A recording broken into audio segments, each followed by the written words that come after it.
College को लेकर मैं आता हूं, आप लगातार आवाज उठाते रहे हैं, लेकिन नियमों का उल्लंघन करके प्रजापति तिवारी जी के बेटे को फिर प्रिंसिपल बनाया जा रहा है। नियमों का उल्लंघन, देखिए जा रहा है वो अलग बात है, लेकिन भ्रष्टाचार के मामला में भारतीय जनता पार्टी और भारतीय जनता पार्टी की सरकार जीरो टॉलरेंस पर काम करेगी। कोई भी व्यक्ति हो, कितना भी पहुंच वाला हो, अगर घोटाला हुआ है आयुर्वेदिक कॉलेज में तो उसका जांच होगा और उनको जेल जाना होगा। उन्होंने कहा था कि अवैध नामांकन को लेकर आवाज उठाया जाएगा, लेकिन अभी तक कुछ नहीं हुआ। आपने कहा था हम चुप नहीं। किस मामला में? आयुर्वेदिक कॉलेज के मामले में। आप देखिए, उसमें जांच हुई है, गवर्नर का रिपोर्ट आया है जी।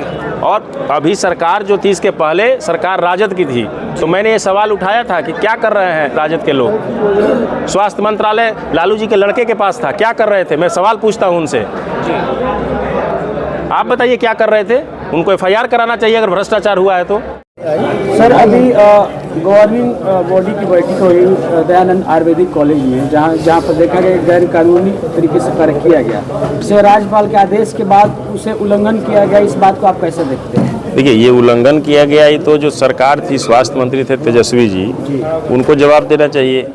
अगर कहीं भी किसी भी लेवल पर हमारे देश के यशस्वी प्रधानमंत्री का क्लियर संदेश है कि भ्रष्टाचार के मुद्दा पर जीरो टॉलरेंस है। चाहे कितना भी ताकतवर कोई भी व्यक्ति हो, अगर भ्रष्टाचार हुआ है तो देर सवेर उनको जेल जाना होगा। सर, सुनने में ये भी आता है कि भाजपा के ही लोग नेता आयुर्वेदिक कॉलेज में भ्रष्टाचार को वोट बैंक बना दिए। मतलब देखिए, सुनना एक अलग विषय है। मैंने पुनः स्पष्ट आपको करना चाहता हूं कि भारतीय जनता पार्टी का क्लियर संदेश है कि भ्रष्टाचारी चाहे कोई भी हो, किसी भी दल के हो, उनको अंदर जाना होगा और भ्रष्टाचार का उजागर होगा ही देर सवेर में। तो अभी आप लोग की सरकार है, तो क्या आप लोग जांच करवाएंगे? क्योंकि बीजेपी की सरकार है अभी। बिल्कुल जांच होगी। इतना दिन से अगर तेजस्वी जी ने नहीं कराया, अगर भ्रष्टाचार हुआ है तो भारतीय जनता पार्टी भ्रष्टाचारियों को नहीं छोड़ेगी, चाहे कोई भी हो। उससे पहले तो मंगल पांडे जी थे। अभी घोटाला अगर थे तो उनको जांच करानी चाहिए, बिल्कुल जांच करानी चाहिए। अगर भ्रष्टाचार सिवान में हुआ है, मैं पुनः दोहरा रहा हूं, तो कोई भी हो उसकी जांच होनी चाहिए और उसका सच्चाई सामने आकर जो छात्रों के साथ अन्याय हुआ है उसकी जांच होना चाहिए और छात्रों को न्याय मिलना चाहिए। अभी प्रेस वाले कुछ हमसे पूछ रहे थे, आयुर्वेदिक कॉलेज है,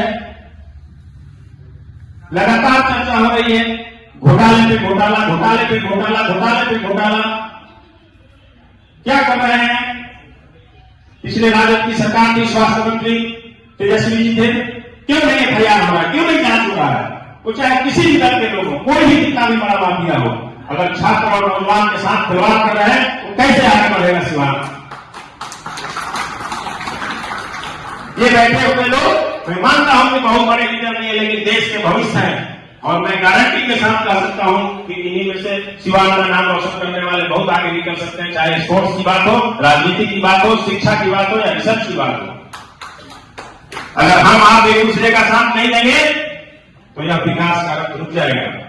और शीर्ष नेतृत्व ने मुझे कहा कि आप अपने सिवान से जुड़े रहिए और उन लोगों का लिस्ट लाइए। माननीय गृह मंत्री जी का मैं धन्यवाद देता हूं कि छोटे से छोटे चीजों पर उनका ध्यान रहता है।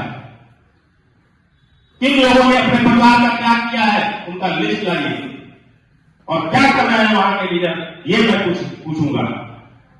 इसलिए आप लोग साथ दीजिए और भारतीय जनता पार्टी के आने वाले समय में 2024 का जो चुनाव है, प्रत्याशी भारतीय जनता पार्टी में कोई भी व्यक्ति निश्चित नहीं होता है।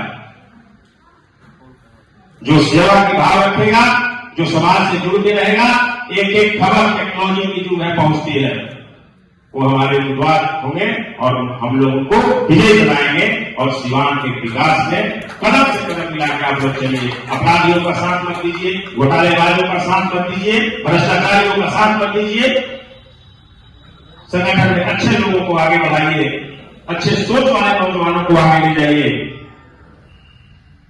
इसका शुरुआत आज और अभी से हम और आप, ये संख्या कम नहीं है, आपका अगर साथ रहा तो हम लोग मिलकर सिवान को बदल देंगे और आने वाले समय में वही राजेंद्र प्रसाद और मौलाना आजाद जैसे सिवान का नाम लिया जाएगा। सिवान का नाम अपराध और अपराधियों के लिए नहीं लिया जाएगा, विकास के लिए लिया जाएगा और विकास आगे बढ़ेगा, अच्छे कार्यकर्ता आगे बढ़ेंगे। और मैं पुनः करता हूं कि भारतीय जनता पार्टी के अच्छे कार्यकर्ताओं का हत्या करना बंद कर दे। लोग अच्छे कार्यकर्ताओं को आगे बढ़ाना सीखिए। नहीं तो समय आपको सिखा देगा और समय आपको घर पे बैठा देगा। बहुत बहुत धन्यवाद।